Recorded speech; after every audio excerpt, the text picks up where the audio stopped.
Sa kabila ng ningning ng kanilang showbiz career sa Pilipinas, marami na rin sa Pinoy celebrities ang piniling iwan ang kanilang kasikatan upang magsimula ng bagong buhay abroad. Karamihan naman sa kanila ay mas nagtagumpay pa sa kanilang bagong propesyon at mas malayang nakakabuo ng kanilang sariling pamilya. Mayroon ding masuswerte na sinusuportahan pa rin ang kanilang mga tagahanga kahit pa hindi na sila aktibo sa show business.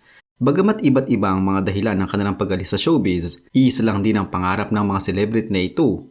At iyon ay mas matulungan ng kanilang pamilya. Gaya na lamang ni Don Laurel na isa sa mga tinitilang heartthrob noong dekada 90. Mula sa pagiging sikat na artista sa Pilipinas, ngayon ay kinatatakutan naman siyang pulis sa bansang Canada. Halina't tunghayan natin ang naging buhay ni Don Laurel mula sa silver screen patungong crime scene. Sa angmang sulok ng mundo ay tiyak na may isang Pinoy na nagsusumikap na itaguyod ang kanyang pamilya. Yan ang tila naging puhunan ni Don Laurel, isang dating artista na ngayon ay isa ng respetadong pulis sa Canada. Ayon kay Don, bago pa siya pumasok sa showbiz ay tumira na siya noon sa Canada. Si Don ay napanood sa ilang teleserye tulad ng Mula sa Puso at ilang mga pelikula tulad ng Soltera at Anak. Ang asawa naman ni Don na si Aurora Halili ay dating aktres na isa na ngayong Zumba instructor sa Canada. Ayon kay Don, nakabase umuno talaga sila kasama ang kanyang pamilya noon sa bansang Canada hanggang sa magkaroon siya ng oportunidad na mag-artista sa Pilipinas at dito na nga niya nakilala at naging asawa ang isa ding artista na si Aurora Halili. Nagdesisyon lamang umuno silang bumalik sa Canada para doon na rin manirahan at bumuo ng kanilang sariling pamilya. Nagsimula si Don sa Primary Response Unit ng Toronto Police Force noong 2008.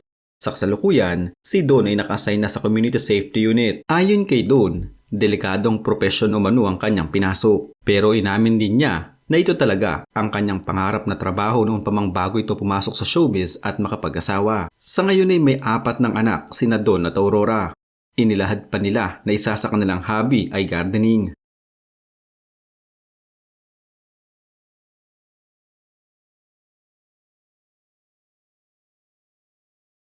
Si Aurora talaga ang nag-influence sa akin about gardening.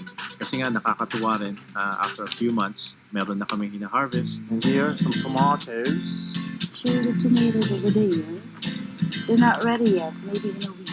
Even mga bata, he loves watering the plants. Unang lumabas ni Don sa telebisyon bilang cast ng hit kapamilya teen drama na Gimmick noong taong 1996 na kung saan pinagbidahan ito ni Julian Santos, Patrick Garcia, Dieter Ocampo, Rico Yan at marami pang iba. Naging din siya sa mga cast ng Mula sa Puso noong 1997, Saan Ka Man Naroroon noong 1999 at Sa Dulo ng Walang Hanggan noong 2001 at lumabas sa mga pelikula gaya ng Batang X noong 1997, Soltera noong 1999 at Anak noong 2000. Matapos ang kanyang pinakahuling proyekto na Jologs noong taong 2002, muling bumalik si Don sa Canada kung saan doon din siya lumaki. Tsaka niya pinagpatuloy ang kanyang pinapangarap na propesyon noon at yun ay ang pagpupulis. Sa ngayon, ang 90s heartthrob na si Don ay nagiging laman pa din ng mga headlines ngunit hindi bilang aktor, kundi bilang isang magiting na pulis sa bansang Canada.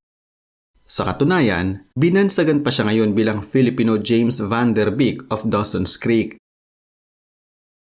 Na-feature siya sa iba't ibang mga programa sa Canada gaya na lamang ng CBC Toronto. Nagsimula si Don bilang miyembro ng Primary Response Unit ng Toronto Police Force noong 2008. Sa kasalukuyan, siya ay naka-assign na sa Community Safety Unit. Dumarating man sa punto na nalalagay sa iba't ibang uri ng peligro ang buhay ni Don, delikado man ang kanyang trabaho, masaya umano siyang nakakapaglingkod sa bayan at nagagawa ang kanyang pinangarap na trabaho noong bata pa lamang siya. Ang kanyang asawa na si Aurora na dati ding artista ay isa na ngayong Zumba instructor at kasama nila sa Canada ang kanilang 4 na anak. Kahit naabala siya sa kanyang trabaho, nakagawa na ng pamilya na magsagawa ng kanilang regular family gardening session.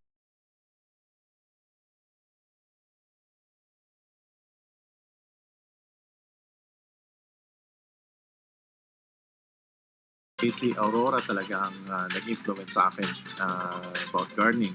Kasi nga nakakatuwa rin, after a few months, meron na kaming hina-harvest. And here, some tomatoes. Sure, the tomatoes over there. They're not ready yet. Maybe in a week. Even mga bata, he loves watering the plants. It's just another day at Toronto Police 32 Division. check in with the staff sergeant, Be there by that time. Okay. but ride along Little Manila with this officer, and you'll notice this cop's got star power. He is a famous guy. Cheers. We're having tea with the Filipino James Vanderbeek. Been about 20 years since cameras followed him like this, and within minutes of shooting this feature, people were having flashbacks. And I watch him all the time. I love him. The handsomeness, the being macho man, still there.